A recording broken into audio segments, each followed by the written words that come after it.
সম্মান জানিয়ে আমরা কিন্তু সেবক হিসাবে আমাদের প্রয়োজন। আমরা এই জায়গা থেকে আমাকে 100টা গালি কেউ দিলেও 100টা কথা বলবো আমি মনে কিছু করি না, কারণ আমি এই জিনিসটা মেনে নিয়েই আমি নির্বাচিত প্রতিনিধি হিসাবে নির্বাচন করেছি।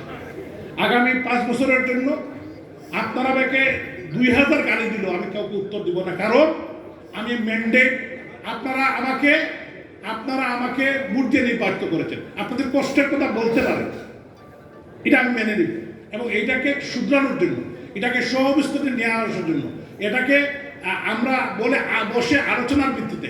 এখানে দেখেন আজকে আমি কষ্ট করে যিনি প্রধান অতিথি, উনি ঢাকা থেকে একবার এসেছিলেন বিমানের আজকে হজ যাত্রীদের বিদায় দেওয়ার জন্য, উনি আবার গেছেন ঢাকা 4টায় আবার চলে এসেছেন। জনাব শফিউল আলম চৌধুরী নাদের, যিনি এই শহরে জন্মগ্রহণ করেছেন, স্কুলিং, কলেজ, রাজনীতি করেছেন, বাংলাদেশ আওয়ামী লীগের সাংগঠনিক সম্পাদক হয়েছেন, জাতির পিতার সুযোগ্য কন্যা, আমাদের প্রাণপ্রিয় নেত্রী রাষ্ট্রনায়ক শেখ হাসিনা অত্যন্ত বিশ্বস্ত ব্যাংকার, যাকে সিলেটের আগামী জাতীয় নেতা হিসাবে মাননীয় প্রধানমন্ত্রী প্রতিষ্ঠিত করেছেন। আমাদের কুলাউড়া থেকে নির্বাচিত জননেতা জনাব শফিউল আলম চৌধুরী নাদের, উনাকে কষ্ট দিন, কারণ উনি আমাদের সিলেটের পক্ষে মহান জাতীয় সংসদে কথা বলতে পারবেন। উনি মাননীয় প্রধানমন্ত্রীর কাছে উনার সবসময় দেওয়া হয়, উনি কথা বলতে পারবেন, যে কারণেই আপনাদের সম্মুখে ওনাকে কষ্ট দিয়ে হাজির করেছে।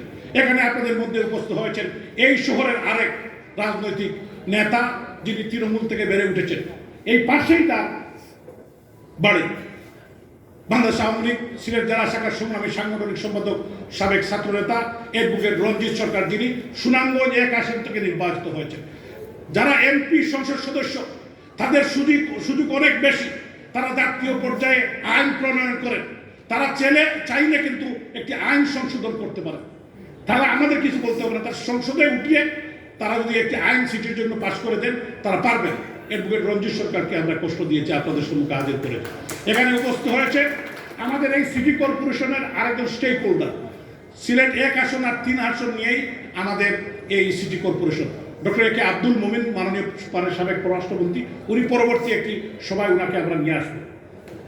ওনার সাথে টাইম টু টাইম আমার যোগাযোগ আসে, এবং সিলেট 3 আসন দক্ষিণ সুরমার একটি অংশ নিয়ে 6টি ওয়ার্ড নিয়ে আমাদের ওনার নির্বাচনী এলাকায় জননেতা জনাব হাবিবুর রহমান হাবিব, যিনি জাতীয় সংসদ সদস্য এবং উনি ফরেন স্ট্যান্ডিং কমিটি ফরেন সার্ভিসের উনি একজন সদস্য বটে, এবং ওনারা কিন্তু কাজ করতে পারবে। এবং আমাদের আরেকজন দিদি, বীর মুক্তিযোদ্ধা, মাননীয় প্রধানমন্ত্রী রাষ্ট্রনায়ক শেখ হাসিনা এই বৃহত্তর সিলেট থেকে একমাত্র নারী নেত্রীকে মহান জাতীয় সংসদের সংরক্ষিত আসনে দিয়েছেন, জনাব রূপা চক্রবর্তী এখানে উপস্থিত আছেন। তো ওনাদের কষ্ট দেওয়ার মানে হলো যে ওনারা কিন্তু জাতীয় সংসদে গিয়ে আইন বানান, আইন করে থাকে, এটা বড় পরিষদ। আমরা স্থানীয় সরকারের ছোট্ট জায়গায় আমরা কাজ করি, যে ওনারা মাননীয় প্রধানমন্ত্রীর কাছেও আপনাদের মনের কথা বলতে পারবেন। আপনারা কি চান? সিলেটের মানুষের আপত্তি, সিলেটের মানুষের কথা, উন্নয়নের কথা, মানুষের মনের কথা, আমাদের সবার কথা ওনারা বলতে পারবেন। এই কারণে ওনাদেরকে কষ্ট দিয়েছি, ওনাদেরকে চিন্তায় করতে গিয়ে অনেক গুরুত্বপূর্ণ কাজ ফেলে তারা এসেছেন। তো আমি আপনাদের সবাইকে ধন্যবাদ জানাই, সাংবাদিক বন্ধুদেরকে ধন্যবাদ জানাই, এবং বিশেষ করে আমার সম্মানিত নগরবাসী, আপনারা কষ্ট করে এখানে এসেছেন, আপনাদের অনেক কথা আমরা শুনেছি। অবশ্যই আমরা সব কথা নোট করছি, এবং আপনাদের প্রত্যেকটি কথা বিশ্লেষণ করে আগামী সাধারণ সভায় আমরা একটি সিদ্ধান্ত নিয়ে পরবর্তী সিদ্ধান্ত আপনাদেরকে জানিয়ে দেব। এখন আপনাদের সম্মুখে গুরুত্বপূর্ণ বক্তব্য রাখবেন আজকের যিনি প্রধান অতিথি, বাংলাদেশ আওয়ামী লীগের সংগ্রামী সাংগঠনিক সম্পাদক, মৌলভীবাজার 2 আসন থেকে নির্বাচিত মাননীয় সংসদ সদস্য জননেতা জনাব শফিউল আলম চৌধুরী নাদের।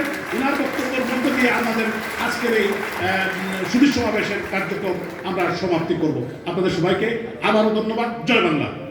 প্রধান অতিথির বক্তব্যের পর অনুগ্রহ